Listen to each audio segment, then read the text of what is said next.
East versus West, India versus US.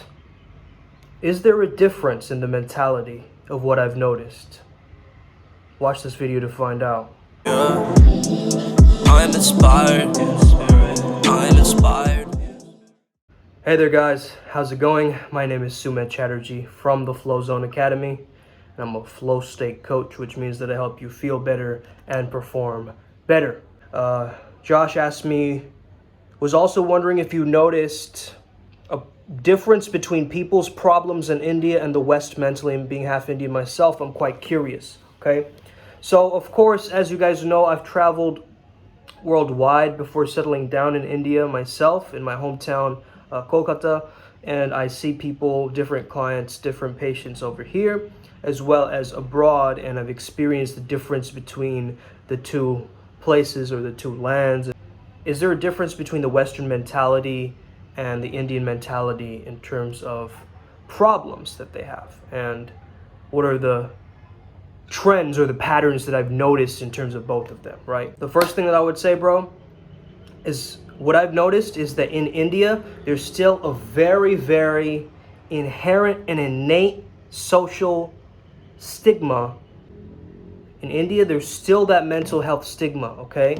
People feel that, oh, someone coming to a therapist or a practitioner or a counselor or a life coach is crazy, or there's something wrong with them. Whereas in the West, you kind of, it's like almost like taking an espresso shot, right? It's like, hey, I went to my therapist. It's a common thing to say that. Yeah, I saw my therapist actually. And here it'll be like, oh, you saw your therapist? What's wrong, right? There has to be something inherently wrong about it. And there's this mental health stigma still associated with India a lot, okay? Now, I don't know where this comes from. It must be a cultural thing, okay?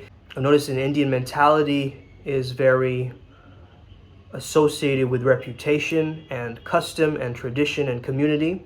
And so anything that breaks that norm or goes against that is slightly challenged by society, by the people, which it's not a very overt, conscious challenging. It's a very subconscious challenging that's happening to the people, because it's rooted in the culture, right, of just being able to uphold your social status and things like that. Of course, that's there in the West as well.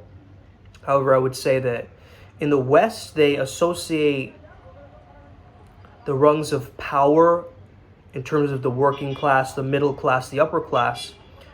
Here, it's more associated with the caste system, right? And so understanding that there is still this underlying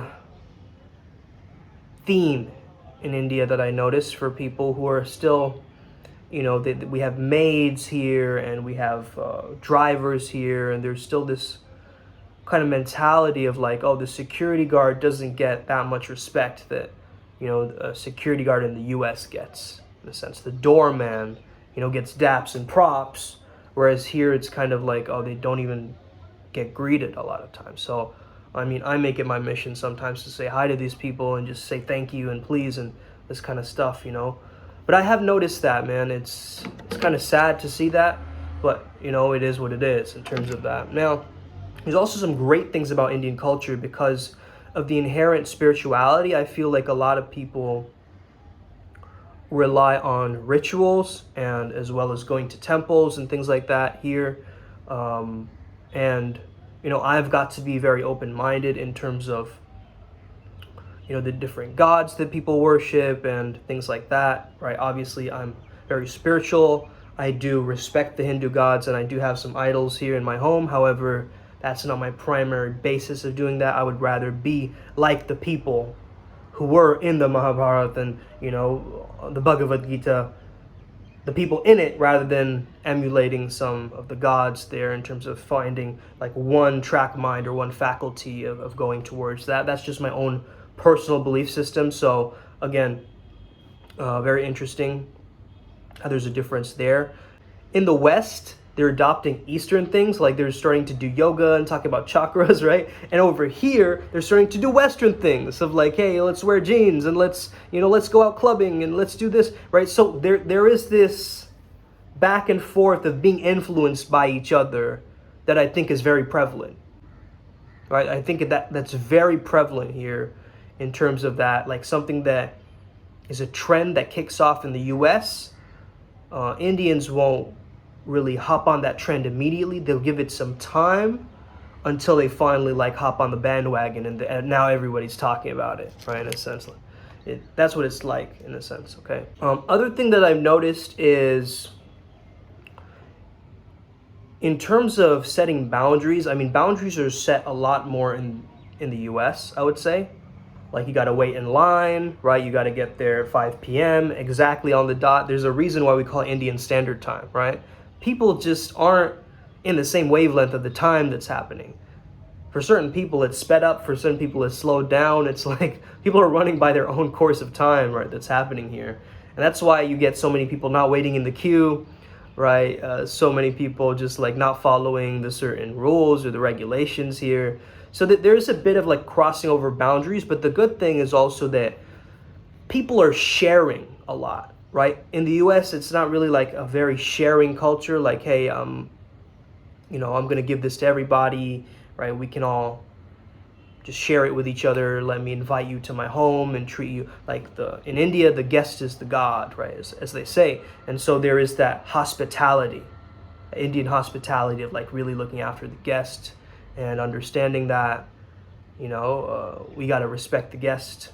In the US, I have noticed that is there, for sure that is there, but it's not like a very, very deep rooted thing of like, okay, if we have someone over, they're gonna just ask you like, oh, we have your towels here, if you want anything, feel free to ask, right? They don't go out of their way to give you stuff and give you extra things and like, they expect you to, cook with them and help them chop vegetables and things like that. But for us, it's like, it's like everything's done for us. It's kind of like, I don't know. That's one thing that I've noticed for sure. What are some other things? Yeah, sexual taboo, man. I've noticed that India is probably having a lot of intercourse, right? Because they're one of the biggest populations, but nobody's talking about it. It's still like, shh, keep it down. Don't talk about that, right? There's still a lot of that here, and I find that very bizarre. Of course, it's opening up slowly, slightly, being more lenient, being more liberal in terms of that. However, there's not the same kind of sexual liberation that you see in American culture in India, right? And that in the mentality, there's still this kind of like sexual shame or this kind of taboo around that topic for Indian people, I feel like.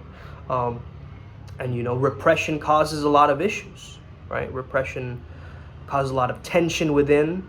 There's just a feeling of like, okay, so this is how I would describe it, right? India focuses more on the shame because it's an Asian culture, right? South Asia would focus more on shame whereas in the US, they would focus on guilt, okay, as these two split emotions. So India is a much more of a collectivist or a community culture, right? Whereas the US is an individualistic culture, okay, or an individualistic culture. So guilt means the task that I'm doing, the action that I'm taking is wrong. However, shame means that what I'm doing is wrong. So shame is associated with the self-image. And I think that's why we're also preoccupied with the self-image of the reputation and things like that here in India. Whereas in the US, it's like the action that I took was wrong, right? It was going against my values, my ethics and all that kind of stuff, right? Whereas here it's more about like, man, my identity, right? Identity politics and things like that here is very big deal. It's like you want to be seen in a very specific way, right? So that's the shame of the Asian culture as opposed to the guilt of the Western culture. Okay, that's one split that I've noticed. Another thing that I've noticed is that in India, there's a certain coping in society mentality of like, I've got to get by, I've got to be accepted by my peer group, I've got to be accepted by the culture around me, right? The cultural conditioning is very strong here, right? So it's like there is that needing to conform mentality, right? Of if your parents are doctors, you want to be a doctor, or like if you're breaking against the norm, you're going to have a lot of backlash against you from society, right? If you're getting a divorce in Indian culture, it's like a big deal, whereas in the US, it's not a big deal. Or it's not as a big deal, I would say. But one would get you kind of socially shunned here, whereas the other one, it's like, you know, in the US, it's like, yeah, I've had 4 marriages, you know, and it's cool, right? Acceptable in a sense. So there is that mentality switch of just like coping with society versus in the US, I would say much more of a survival of the individual self, right? A survival of like dog eat dog world. I'm gonna hustle, I'm gonna push ahead, I'm gonna make things happen, I'm gonna do things and like, you know, pick myself up by the bootstraps and do things, right? That is the American mentality essentially, right? Or the Western mentality even in general, right? But yeah, man, I think we can learn from both. The way that I've seen it is that we can learn a lot about productivity and making money and all these kinds of things, about business, about productivity, about, you know, building economies. We can learn a lot of that stuff from the West, and we can learn a lot about the internal world and how to handle, you know, the stress, the different things that are going on internally, right? Like meditation is something that is very Eastern, right? Ayurveda, incense, you know, sight, sounds, colors, being in your senses more, right? And being completely open about that. And, you know, it's like a desensitized Western culture with a sensitized Eastern culture. Or Indian culture, if you want to say that, right? That's kind of what I've noticed. There's no breaks in mentality usually. I mean, people come to me with the same problems, you know. Both of them come to me with struggling with anxiety. Both of them come to me with issues with body image, right? That's a global, like there's certain global themes, right, that I've noticed that are there. And definitely both of them struggle with money, right? There's not like a specific split, but I think the cultural split is there in the mentality of all the things that I mentioned. There is a kind of separateness in terms of that and an understanding of like, oh, you know, Indian families, you know, they stay with their families and there's a certain family values or a traditional family, nuclear family that is there in India, right? Of staying with your parents is totally comfortable and they'll pay for your college and, you know, and they'll give you money and they'll support you and they'll always be there for you. There's kind of like a backbone to that Indian society standard of like, hey, the grandparents, the larger families there to support you, you know, everybody lives near each other, kind of like that mentality, right? But you'll notice a lot of NRIs are like, you know, Indians who move to the US or things like that, they break out of that mentality of like, hey, I want to be by myself. I want to be all alone, right? I want to make it happen. I want to be independent. I want to break away from the dependence from my parents, right? And you'll notice that a lot in the US, it's a lot more to do with the independence. And like, as you're 18, you break away from your parents. And like, you know, it's a wrong thing abroad to be able to be at home with your parents still. Like, it's looked at as uncool. However, here in India, you know, a lot of people are staying with their parents and it's cool, right? So the definition of coolness factor, I think also is a flip, is a switch in terms of that, right? It's really about how you're framing it as well. And I think that we can learn a lot from each other, right? And this is what I'm trying to do, is merge that Western mind of just like getting things done, you know, amplifying things and like going for it and taking life by your own hands and being the driver in the driver's seat and having that self-reliance, but also having that selflessness, you know, in my Eastern side of me, right? Having that selflessness, having that, you know, there's a bit of self-sacrificial mindset of like doing things for others. So I think there is this people pleaser mentality deeply embedded in a lot of Indian culture, right? There is this feeling of like, oh, I have to do everything for other people. I have to be modest and humble and like put my head down, and I can't be too cocky or too overconfident, right? But in the US, that's embraced, right? It's like, yeah, get on the TV screen, show yourself. Yeah, self-love, girl. right? That's hugely impacted in the West, right? It's like, yeah, go for it, show who you are, be who you want. I love that actually as a part of, I know slowly it can delve into narcissism, but the level of self-love that is there for the cultural and the patriotism in the US that I'm seeing is very powerful, right? It's very inspiring to be able to actually see that.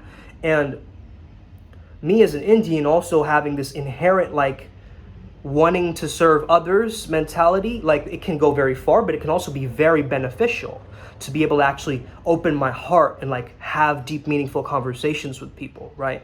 So I have the best of both worlds. You have the best of both worlds because you're half Indian. I'm guessing you have a similar understanding of this mentality, right?